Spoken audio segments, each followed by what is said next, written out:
गैलेलियन रूपांतरण समीकरण। गैलेलियन रूपांतरण समीकरण के बारे में जानने के लिए हमें ये पता होना चाहिए कि रूपांतरण समीकरण क्या होता है।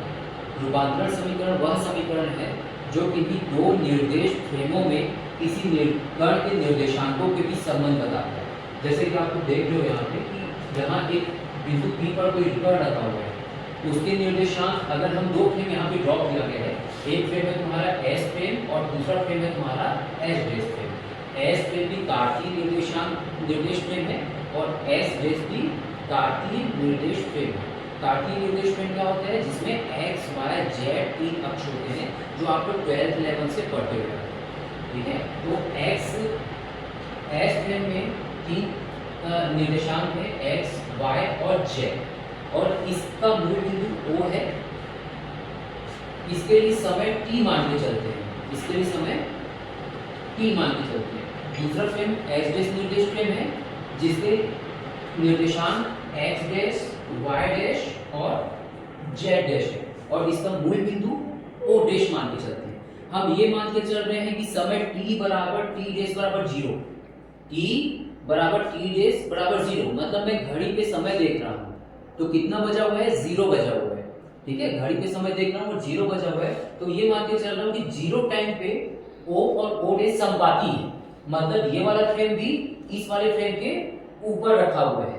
कब?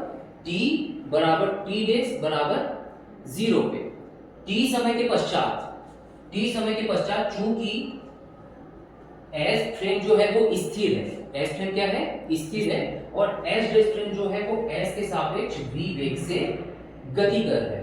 तो t डैश 0 पे दोनों संपाती थे, एक जगह पे थे, लेकिन एक फ्रेम अगर स्थिर है तो दूसरा फ्रेम v वेग से चल रहा है। t समय के पश्चात जो v वेग से चलने वाला फ्रेम है थोड़ा आगे खसक जाएगा, मतलब ये वाला फ्रेम v डैश वेग से चलने के कारण t समय के पश्चात कितनी दूरी तय कर लेगा? v की दूरी तय कर लेगा। जानते हो ना, दूरी बराबर 4 गुणी समय, तो v वेग से चल रहे तो t समय में वो यहां से लेके खसक के वो o डैश पे आ गया। समझ आया? अब मैं क्या कर रहा हूं, बिंदु P पर कोई कण रखा हुआ है, उसको मैं इस मूल बिंदु O पे खड़े होकर देख रहा हूं, तो मुझे ये दिख रहा है कि उसका स्थिति निर्देशांक क्या है? x, y, z और t है। x मतलब वो x अक्ष के साथ x दूरी तय कर रहा है, y अक्ष के साथ y दूरी तय कर रहा है और z अक्ष के साथ z दूरी तय कर रहा है। इसी प्रकार अगर मैं इसी कण को, इसी घटना को बिंदु O पे खड़े होकर देखूं तो मुझे इसके हिसाब से निर्देशांक दिखेंगे, x dash, y dash, z dash, t dash दिखेगा। तो ये किसके द्वारा देखा गया है? मूल बिंदु O से देखने पे, और ये O डैश से देखने पे, ठीक है। तो मैंने क्या देखा? दो निर्देश फ्रेमों से मैं एक बिंदु को देख रहा हूं। अब उसके निर्देशांक मुझे क्या क्या दिख रहे हैं? x, y, z, t दिख रहा है, दूसरे से x dash, y dash, z dash, t दिख रहा है। तो दोनों के बीच जो संबंध बताने वाला समीकरण होता है उसको बोलते हैं रूपांतरण समीकरण। रूपांतरण समीकरण के बारे में तो हम समझ गए कि रूपांतरण समीकरण किसे कहते हैं। अब गैलेलियन रूपांतरण समीकरण, फिर से पूरा रूपांतरण समीकरण किन्हीं दो निर्देश फ्रेमों के बीच निर्देशांकों के मध्य संबंध बताने वाले समीकरण को रूपांतरण समीकरण कहते हैं। लेकिन अगर वो दोनों फ्रेम जड़त्वीय निर्देश फ्रेम है तो मैं आगे दो शब्द जोड़ देता हूं, जड़त्वीय फ्रेम। दो जड़त्वीय निर्देश फ्रेमों में किसी कण के निर्देशांकों के मध्य संबंध बताने वाले समीकरण को गैलेलियन रूपांतरण समीकरण कहते हैं। मतलब अगर ये दोनों फ्रेम जड़त्वीय हैं तो हम रूपांतरण समीकरण को क्या बोलेंगे? गैलेलियन रूपांतरण समीकरण। ये तो फिगर समझ आ गया होगा, एक S फ्रेम है, दूसरा S डैश फ्रेम है। एक जो दूसरा फ्रेम S डैश फ्रेम है, पहला फ्रेम S फ्रेम स्थिर है और दूसरा frame S dash frame S के सापेक्ष x अक्ष की दिशा में v वेग से गति कर रहा है। t समय के पश्चात O जो है वो O डैश बिंदु पे आ जाएगा, मतलब ये फ्रेम खसक के थोड़ा आगे आ जाएगा। हम O से और O डैश दोनों बिंदुओं से बिंदु P को देख रहे हैं। एक से मुझे दिख रहा है x, y, z, t, दूसरे से मुझे दिख रहा है x dash, y dash, z dash, t dash. अब मुझे दोनों के मध्य संबंध बताना है, उसे ही मैं जो समीकरण प्राप्त होगा उसे मैं बोलूंगा गैलेलियन रूपांतरण समीकरण। तो यहां से आपको चित्र से दिख रहा है कि मैं यहां से लेके यहां तक की दूरी मान के चलता हूं, x डैश बोलूंगा,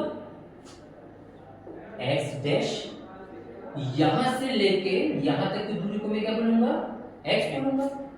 एक्स अक्ष यहाँ से स्टार्ट हो रहा है ना, ये पूरे को मैं एक्स बोलूंगा, इसको मैं एक्स डैश बोलूंगा। तो दोनों में अंतर कितना होगा? अगर मैं एक्स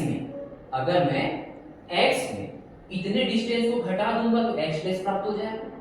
तो मैंने क्या किया कि X dash is equal to X minus B T. यहां तक की दूरी को हमने क्या बोला है? वीटी बोला है क्या? X minus VT. समझ आया? क्योंकि मैंने शुरू में बोला कि ये एक्स डायरेक्शन में चल रहा है, वाई और जेड में तो चल ही नहीं रहे, तो y is equal to Y dash, z is equal to Z dash, क्योंकि ओनली वो x डायरेक्शन में मूव कर रहा है, तो x डायरेक्शन में वो vt दूरी आगे बढ़ा, y और z डायरेक्शन में नहीं बढ़ा। और समय मैंने बताया कि समय जो है, इसके लिए हम घड़ी में समय देख रहे हैं t, इसके लिए घड़ी में समय देख रहे हैं t डैश, तो t dash equal to t। समझ आया? तो ये x dash y dash z dash t dash का x y z t के फॉर्म में समीकरण है। इसी को अपोजिट अगर कर रहे हैं, अगर मैं इधर से देख रहा हूं इसको, तो मुझे ये प्राप्त होगा। अगर मैं इधर से देखूं इसको, पक्षांतर कर लो बस, तो क्या होगा? x is equal to x dash plus vt dash, okay. और y is equal to y dash, y और z और t डैश को ज्यादा देखना ही नहीं है, क्योंकि y और z डायरेक्शन में वो मूव ही नहीं कर रहा है, तो सेम ही सेम आंसर आएगा। तो इस समीकरण को हम बोलते हैं गैलीलियन रूपांतरण समीकरण। और हम जानते हैं जहां x y z की बात आती है, तो हम तीनों को एक साथ मिला के वेक्टर r बोल सकते हैं। स्थिति सदिश बोलते हैं नहीं बोलते हैं? तो मैं ये मान के चल रहा हूं O से बिंदु P के बीच का जो स्थिति सदिश होगा वेक्टर r होगा, O डैश से P के बीच का जो स्थिति सदिश होगा वेक्टर r डैश होगा। इसका मतलब ये हुआ OP और O dash P, vector r vector r dash. अभी कैसे निकालने? तो हमको ये पता है, यहां देखिए बिंदु P की स्थिति सदिश क्रमशः वेक्टर r और वेक्टर r डैश है। वेक्टर त्रिभुज O डैश P में, फिगर में देखिए वेक्टर O डैश P, ये फिगर को देखिए O डैश P। हमको पता है समकोण सदिश त्रिभुज का नियम होता है, जो आप 11th में पढ़े हो, चतुर्भुज का नियम और सदिश का नियम। तो त्रिभुज को जब हम सदिश नियम में पढ़ते हैं, तो सबसे बड़ी भुजा जो रहती है वो दो अन्य भुजाओं के योग के बराबर होती है। तो हम इसको ऐसा लिख सकते हैं कि OP is equal to O dash plus O dash P। Clear?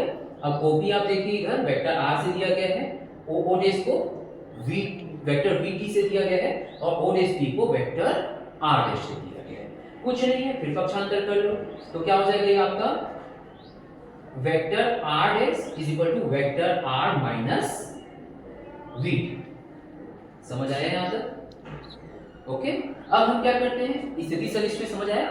जैसे मैं x का x डैश से संबंध बता रहा था ना, वैसे मैंने बता दिया r का r डैश से संबंध। उसमें तीनों आ गए, x y z, अलग से बताने की जरूरत नहीं पड़ी। अब मुझे पता है स्थिति सदिश मतलब विस्थापन को जब मैं t के सापेक्ष अवकलन करता हूं, तो क्या बन जाता है? वेग बन जाता है। क्या बन जाता है?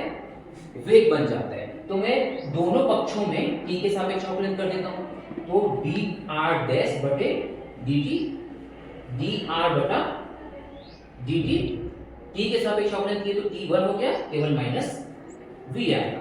अब ना ये dr डैश बटे dt क्या है? dr डैश बटे dt क्या है? वेग v डैश। विस्थापन बटे समयांतराल क्या होता है? वेग होता है ना। कौन से फ्रेम में? s डैश फ्रेम में। तो s डैश फ्रेम में मैं इस p को जो मेजर कर रहा हूं, तो उस बिंदु p का वेग मुझे क्या दिखेगा? मैं यहां से इसको देख रहा हूं, तो मुझे इसका वेग दिख रहा है v डैश। समझ आया? और यहां से मैं इसके वेग को देख रहा हूं, तो मुझे दिख रहा है v। तो यहाँ पे है dr बटे dt v और स्मॉल v। अब स्मॉल v और कैपिटल v में क्या अंतर है? स्मॉल v मतलब ये फ्रेम जिस वेग से बढ़ रहा है वो स्मॉल v है, ये v वेग से चल रहा है, ये v वेग से चल रहा है, ठीक है। और ये दोनों फ्रेम में ये कण किस वेग से चल रहा है? कैपिटल v और कैपिटल v देश वेग से चल रहा है। यहाँ तक क्लियर हुआ? ठीक है। अब वेग आ गया, अब देखते हैं त्वरण। क्योंकि मैंने जब इसके बारे में बताया था कि जड़त्वीय फ्रेम किसे कहते हैं? जिसमें जड़त्व का नियम लागू होता है। जड़त्व का नियम किसमें लागू होता है? हमने बताया था F = ma, न्यूटन के गति के नियम जब f इज इक्वल टू 0 तो a इज इक्वल टू 0। जो इस नियम को पालन करते हैं उसको जड़त्वीय फ्रेम कहते हैं। तो मैंने ये मान लिया कि इस दोनों में से एक फ्रेम जो है वो जड़त्वीय है, तो मुझे सिद्ध करना है कि एच डैश फ्रेम भी क्या होगा, जड़त्वीय होगा। तो निकाल के देखते हैं। इसका एक बार समय के सापेक्ष और अवकलन कर देते हैं, तो dv डैश बटे dt dv बटे dt। चूंकि मैंने बोला था कि दूसरा फ्रेम जो है एस डैश फ्रेम वो एक समान वेग से आगे बढ़ रहा है। एक समान वेग मतलब नियत वेग, तो उसका जब t के सापेक्ष अवकलन करोगे तो 0 आ जाएगा। तो ये क्या हो जाएगा, dv डैश बटे dt dv बटे dt, और इसका क्या हो जाएगा, 0 हो जाएगा। क्लियर। अब मुझे पता है वेग में परिवर्तन बटे समयांतराल मतलब त्वरण। v डैश वाला है मतलब डैश जहां लगा हुआ है वो s डैश फ्रेम है, और जहां डैश नहीं लगा हुआ है वो s फ्रेम है। तो ये s frame s dash frame में त्वरण और ये s फ्रेम में त्वरण। अब दोनों फ्रेम में त्वरण एक ही दिख रहा है, दोनों फ्रेम में त्वरण एक ही दिख रहा है, मतलब त्वरण क्या हुआ, त्वरण में परिवर्तन क्या हुआ, 0। त्वरण में परिवर्तन क्या हुआ, 0। इससे क्या सिद्ध हुआ, s फ्रेम जड़त्वीय निर्देश फ्रेम था, और एक दूसरा फ्रेम जो उसके सापेक्ष एक समान वेग से चल रहा है वो भी क्या होगा, जड़त्वीय निर्देश फ्रेम। अगर ये एक त्वरण में परिवर्तन 0 मतलब एक समान वेग से आगे बढ़ रहा है। ठीक है, तो ये हमारा था गैलीलियन रूपांतरण समीकरण। अब गैलीलियन रूपांतरण समीकरण के बाद आता है गैलीलियन रूपांतरण समीकरण में निश्चलता का नियम। निश्चलता का नियम मतलब इस दोनों फ्रेम में अगर हम किसी छड़ को देखें तो उसका ना लंबाई नियत रहता है। किसी एक छड़ को मैं यहाँ बना देता हूँ, एक छड़ को देख रहा हूँ, यहाँ से भी देख रहा हूँ o डैश से, और o से भी देख रहा हूँ। तो o डैश से भी मेरे को 10 मीटर की दिख रही है, o से भी मुझे 10 मीटर की दिख रही है। इसे ये बोलते हैं कि दो जो निर्देश फ्रेम है ना वो सेम लंबाई मेजर करते हैं, किसमें, गैलीलियन रूपांतरण समीकरण। अगर कोई घटना या घटित हो रही है वो 5 मिनट तक घटित हो रही है, कितने मिनट तक, 5 मिनट तक। मैंने यहाँ से देखा तो वो घटना के प्रारंभ होने का समय 5 बजे और घटना के खत्म होने का समय 5:05 है, तो कितने मिनट चले, 5 मिनट चले। यहाँ से अगर मैं उसी घटना को कोई दूसरा व्यक्ति भी देखता है तो उसको भी 5 मिनट ही दिखेगा। तो दोनों में समय क्या रहता है, निश्चल रहता है, लंबाई भी क्या रहती है, निश्चल रहती है। तो इसको हम लोग आगे सिद्ध करेंगे। दूसरा है कि दोनों फ्रेम में संवेग संरक्षण का नियम भी लागू होता है और ऊर्जा संरक्षण का नियम भी लागू होता है। इसका मतलब ये हुआ गैलीलियन रूपांतरण समीकरण या गैलीलियन फ्रेम में ऊर्जा संरक्षण का नियम लागू होता है। इसमें कुछ कमियां थी जिसको लॉरेंज ने बताया था। इसके जस्ट बाद आ जाता है हमारा लॉरेंज रूपांतरण समीकरण, जिसको हम लोग अपनी नेक्स्ट क्लास में